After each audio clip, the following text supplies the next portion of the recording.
Hi guys, I thought I would just jump on here and make a little video for you because I was packing up some paintings to get sent off, and while I was doing that I noticed that there'd been a tiny little speck of dust that had got into the mount, and it was so tiny, but I noticed it, and there's no way I'm going to let something go out that isn't just spot on. So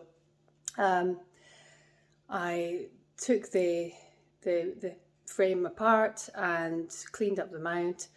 It was just a bit of speck on the glass actually, so cleaned up the glass, put everything back in again, taped it up, strung it up again, and it's ready to go. So I just wanted to show you this new thing that I'm doing with my frames when I send them off to protect the glass. Now, I've never had anything I've sent out be damaged or broken in transit because I'm really careful about packaging. But one thing I've noticed about receiving frames is that when the glass does break, then it's then difficult to, you've got to undo everything, take it out carefully, and there's shards of glass everywhere. Not only that, usually the frames, the other frames, the one that it's in and others that are packed with it, are damaged because of the glass shifts in the package when it's getting sent.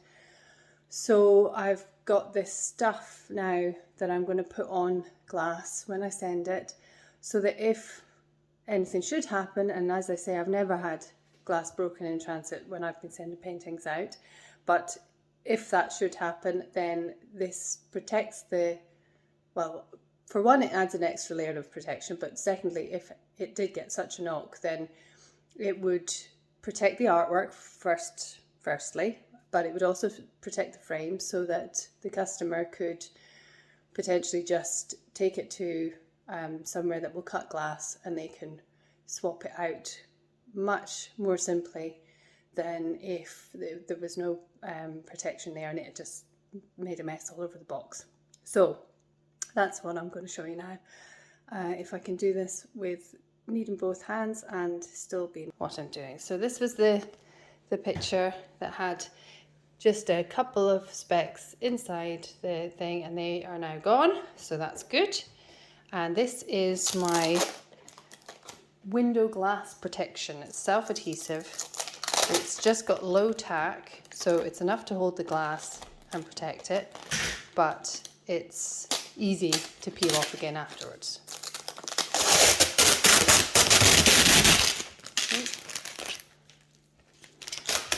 Right, I'm just going to say that this is obviously going to need two hands, so I'm going to put this, where will I put this? I'll put it here. I'm in my kitchen at the moment. Right, bear with me.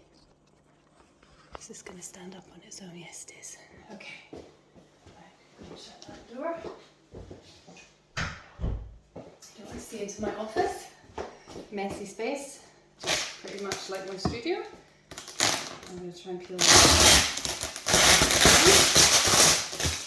Right. So with two hands, it's a hell of a lot more easy than trying to do it with one. So I'm going to pull this across.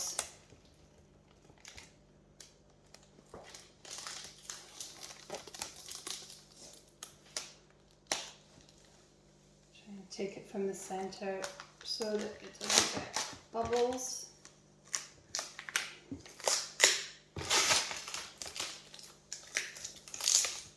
So it's easy to peel back again if you do.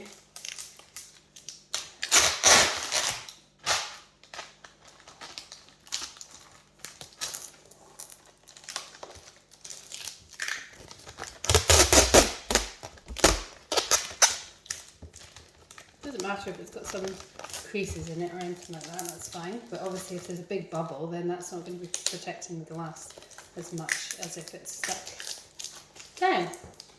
So, and I have a craft knife, it's sharp. I'm going to be very careful because I don't want to score the frame and I don't want to scratch the glass. So very gently, I'm going to take it in the right in the bit that joins the glass and the frame. And I'm not pressing hard, I'm just literally scoring a little bit. And that's just going to peel away.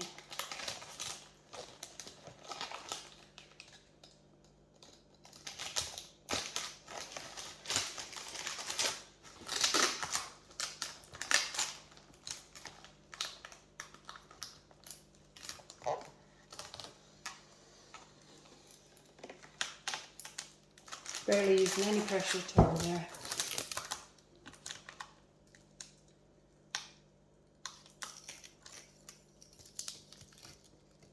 It's not really even touching the glass or the frame, it's just making its way down the gap between.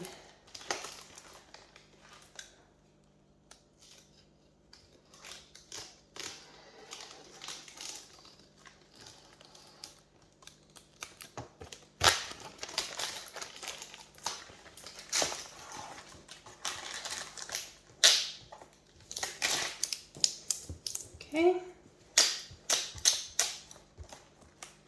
and there we go. And that will be super easy to peel up again. In fact, get the bubble out of there, I'll just show you. Just get the wee corner in there. Really easy to peel back again. It's absolutely designed for purpose, protecting glass. I think it's used for if you're painting round windows and things like that sometimes, or for like building houses. It protects the glass while all the works are going on. So, okay, bubble out as well. There we go. I'll just tidy this bit up.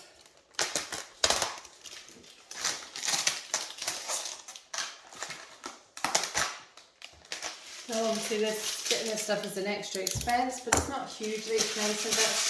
I can't remember exactly how much that was, but it's a 100 metre roll, 60 centimetres across. And for me, it's worth it to have that extra layer of protection. You know, because what would it cost me if I had to replace a frame as well as glass and, at worst case scenario, artwork, which is just basically irreplaceable.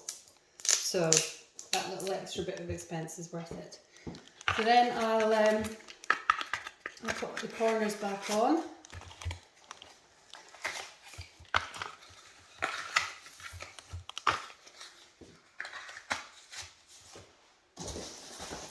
And I actually protect the sides of the frame as well with this cling wrap roll, because I don't want anything to damage the frames either. So I'll do that, the same thing with that, and then I'll put something between them and package them together, wrapped all around with, you know, enough to absorb any impact. You know, the parcels get thrown about a bit, so that, you know, they are secure, they're protected, and they'll get there safely. Okay, so I hope that is a little bit of insight into my packing process. Oh, you see that there?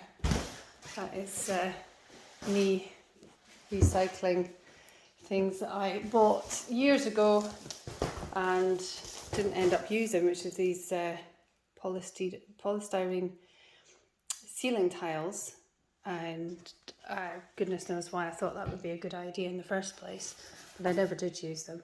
So now I use them for packaging, and actually that is just like the perfect size for these paintings, and I'll use that as well. That's an extra layer of shock absorption. Oh, hello Bandit. Yes, here's my pusscat, who is always in the way, but a lovely beast, as long as he's not stepping on things that are going to get footprints on. Alright, well that's me sorted for that. I'll get on with packaging the rest of of this and hope that was helpful in some way.